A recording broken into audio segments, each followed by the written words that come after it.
안녕하세요, 박대진입니다. 오늘은 재산세에 대해서 얘기 한번 해볼게요. 자, 재산세 납부 기한이 시작이 되었습니다. 오늘 영상을 찍는 오늘 9월 17일인데 구체적으로는 9월 16일부터 재산세 납부 기한이 시작이 됐죠. 특별하게 이번에 본래 재산세 납부 기한이 9월 30일이 연휴에 끼다 보니까 추석이죠. 연휴에 끼다 보니까 이번에는 10월 5일까지 납부를 하시면 되는 겁니다. 오늘은 좀 편안하게 들으셔도 됩니다. 그냥 운전하시면서 켜놓으셔도 되고 사업장에서 라디오처럼 그냥 틀어두셔도 됩니다. 일생에 한 번만 재산세에 대해서 설명을 듣겠다라고 생각하시고 그냥 들으시면 돼요. 재산세 저도 잘 모릅니다. 시험 과목에 있기는 한데 전에도 말씀드렸지만 저라고 모든 걸 다 알진 않잖아요. 자, 그런다고 하더라도 제가 단순히 정보 전달만 하지 않겠죠. 그러면 전문가가 아니겠죠. 얘기하는 중간중간에 제가 중요한 포인트를 하나씩 말씀드릴 거예요. 그런 것만 좀 새겨 들으시면 됩니다. 편하게 들으세요. 자, 그래서 세 부분으로 나눠서 설명을 드릴게요. 첫 번째가 재산세에 대해서 재산세가 뭔지는 알아야 되니까 간략한 설명. 두 번째가 재산세 납부 기한. 세 번째가 재산세 납부 방법. 자, 첫 번째 재산세가 뭐냐, 이걸 먼저 설명을 드리겠습니다. 일전에 그 7일씩 부동산 대책에 대한 영상을 제가 업로드를 하면서 오피스텔을 얘기하면서 제가 재산세 과세대장 어쩌고저쩌고 등재하면 주거용으로 어쩌고저쩌고 하면서 잠깐 등장했어요, 재산세가. 자, 참고로 제가 그때 빼먹은 게 있는데 오피스텔 주거용으로 재산세 과세대장에 등재하면 그 주거용 오피스텔에 대한 재산세 감면이 있습니다. 이거 중요해요. 이걸 말씀을 안 드렸더라고. 자, 어쨌든 재산세 이론적 정의가 뭐냐. 재산세란 토지, 건물, 주택, 선박, 항공기 이 5개의 소유 사실에 기반하여 이 5개를 보유하고 있으면 나라에서 세금을 매기겠다 하는 세목입니다. 그러니까 우리가 이거를 이론적으로 부르는 용어가 있는데 그게 시점 보유세라는 게 있어요. 그 시점 보유세라는 용어가 뭐냐면, 자, 시점, 어느 시점에 이 재산을 가지고 있으면 나라에서 세금을 매기겠다라는 뜻이에요. 그리고 보유, 이 보유가 뭐냐면 나라에서는 이 재산들을 가지고 있기만 하면 세금을 부과하겠다라는 뜻입니다. 자, 이 재산을 가지고 있어서 당신이 수익 창출을 했는지 안 했는지는 나라에서 신경 쓰지 않아요. 5개를 소유하고 있는지가 중요한 겁니다. 그래서 이론적으로는 시점 보유세라고도 부른다라는 이런 게 있어요. 아, 공부할 때 이거 재산세는 토, 건, 주선, 항이라고 이렇게 5개 있다고 외우고 그랬는데, 자, 시점 보유세라는 걸 또 제가 괜히 시간 들여서 말씀드린 건 아니겠죠. 자, 재산세는 시점 보유세라고 했습니다. 어느 시점? 그게 6월 1일이라서 그 6월 1일이 중요하다고 말씀드린 거예요. 자, 그러면 과세 기준일이 6월 1일인데 그 과세 기준일을 이론적으로 부르는 말이 있습니다. 그게 뭐냐면 납세 의무 성립일이에요. 납세 의무 성립됐다라는 표현은 국세기본법에서 다루는 내용이에요. 그러니까 모든 세목에 적용되는 내용이야. 그러니까 국세기본법은 세법의 헌법이라고 생각하시면 돼요. 자, 어쨌든 그래서 6월 1일이 납세 의무 성립식인데 그 납세 의무 성립식에는 나라가 당신이 지금 이런 주택을 보유하고 있구나, 지금 이 주택을 누구누구가 소유하고 있구나를 확인하는 시기야. 그러니까 성립시기에는 구체적으로 세액이 산출되진 않아. 그 세액을 산출하는 시기가 언제냐면 납세 의무 성립시기, 그 이후에 납세 의무 확정시기라는 게 또 있어요, 용어가. 어쨌든 이 6월 1일이 중요한 이유가 재산세 납세 의무 성립시기이기 때문이다. 넌 왜긴 한데 납세 의무 성립시기는 우리가 가장 친숙한 종합소득세, 부가가치세, 법인세로 따지자면 부가가치세는 납세 기간이 끝나는 때 6월 30일, 10월 31일이 되겠죠. 법인세라면 3월 31일 보통, 그리고 종합소득세라면 12월 31일, 그 납세 기간이 끝나는 때. 어쨌든 그 날짜에 당신이 지금 부가가치세 또는 종합소득세 또는 법인세 납세 의무가 있구나 라는 거를 과세관청이 확인하는 날짜가 납세 의무 성립식이라고 했어요. 깊게 알아두실 필요는 없습니다. 자, 여기서 얘기가 나와서 미리 말씀드리면 재산세는 정부 부과 방식 세목이에요. 자, 정부 부과 방식 세목이 뭐냐면 나라에서 그냥 세액을 확정해 주는 거야, 자동적으로.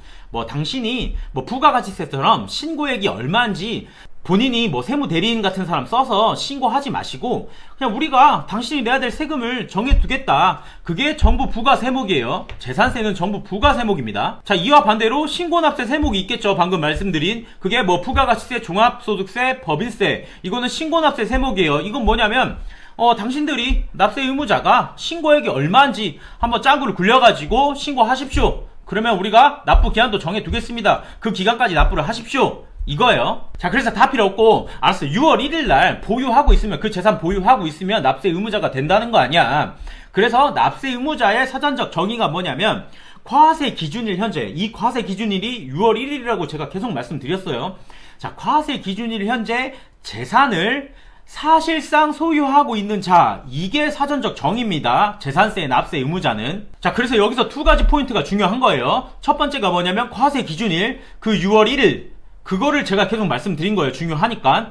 두 번째로 중요한 게 사실상 소유하는 자, 이 대목이 중요한 거예요. 자, 그러면 사실상 소유하는 자라고 추상적으로 표현했으니까 우리는 구체적으로 알아봐야겠죠. 자, 근데 구체적으로 알아보려고 하니까 그렇게 할 필요도 없어. 왜냐면 지방세법상 재산세에 써놨어. 취득세를 준용하기로 했다고. 자, 이 뜻이 뭐냐면 사실상 소유자인지에 대한 판단을 할 때 취득세법상 취득 시기가 도래한 자, 그 자를 사실상 소유한 자로 보겠다라고 재산세가 취득세를 준용한다는 거예요. 자, 조금 더 풀어서 설명을 하자면 취득세 취득 시기를 생각하시면 돼요. 취득세 취득 시기는 부동산에 대해서는 제가 말씀드렸죠. 잔금일 그리고 등기일, 이 둘 중에 빠른 날이 취득세법상 취득 시기라고 했어요. 자, 그러면 이 둘 중에 빠른 날이 도래한 시점에 이 재산을 소유하고 있는 자, 그 사람이 납세 의무자가 된다는 겁니다. 자, 복잡한 것 같은데 하나도 안 복잡해요. 잘 따라오세요. 예를 설명을 해드릴게요. 예를 들어서 주변에서 이런 말씀 많이 하시죠. 부동산 매매계약 체결할 때 뭐 5월 30일에 잔금 어쩌고 저쩌고 저쩌고, 그리고 뭐 6월 1일 지나서 등기 어쩌고 저쩌고 저쩌고, 이런 거 꼭 한 번씩 말씀을 하십니다. 뭐 많은 케이스는 아니에요. 자, 5월 31일에 잔금이 어쩌고 저쩌고, 6월 1일에 등기가 어쩌고 저쩌고, 이게 막 복잡하게 다가올 수도 있어. 그런데 딱 원칙만 생각하시면 되는 겁니다. 우리가 취득세법 준용한다고 했잖아. 그러니까 취득세법은 잔금과 등기일 중 빠른 날, 이것만 생각하시면 되는 겁니다. 예를 들어서 등기가 언제 되었는지는 관계가 없어 지금.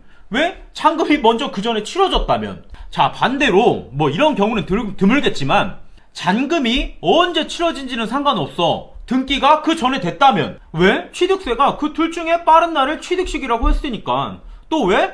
재산세는 그 취득세를 준용한다고 했으니까. 자, 그래서 다 아시겠지만 5월 31일 날 잔금이 치러지고 뭐 등기는 보통 며칠 걸리죠.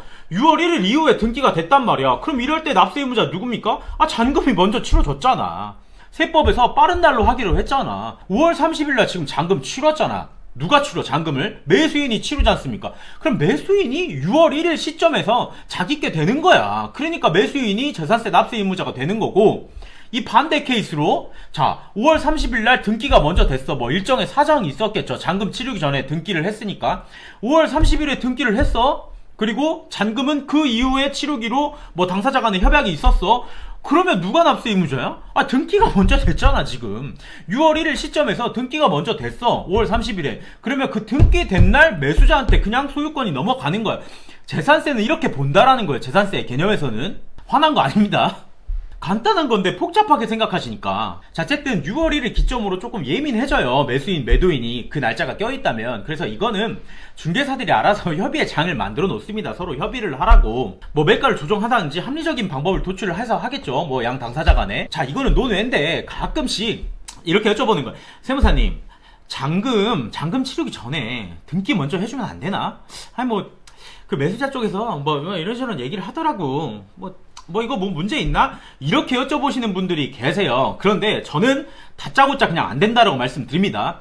보통 그 잔금 치르기 전에 등기하겠다라는 뭐 사유가 몇 개가 있는데, 어쨌든 대출 때문에 대부분 그래요. 그러니까 보통 매수인 쪽에서 대출을 받아서 잔금을 치르려고 하잖아. 그러면 그게 부동산 담보대출이니까 자기한테 소유권 이전이 돼야 된다고 원칙적으로는 그래요. 근데 뭐 이 사정을 은행에 가서 얘기를 하면 은행이 알아서 대출 일자를 조정을 해줘요. 잔금 시기와 부동산 매매 계약일과 그리고 등기 이전일이 딱딱딱 세팅이 되도록 맞춰드려요. 그러니까 아무래도 뭐 이건 제 사견입니다만 잔금 치르기 전에 등기 해달라고 하시는 분들은 저는 좀 무슨 꿍꿍이가 있다라고 생각이 들어요. 뭐 그거는 또 여러가지 뭐 사정을 따져봐야겠지만, 그래서 뭐 저는 무조건 잔금 치르기 전에 등기는 안 하시는 걸 추천드립니다. 매수자한테 합의해주지 말라는 거예요. 팔기가 급급해도. 자, 그래서 6월 1일과 관련된 거는 세법의 원칙만 기억하셔라.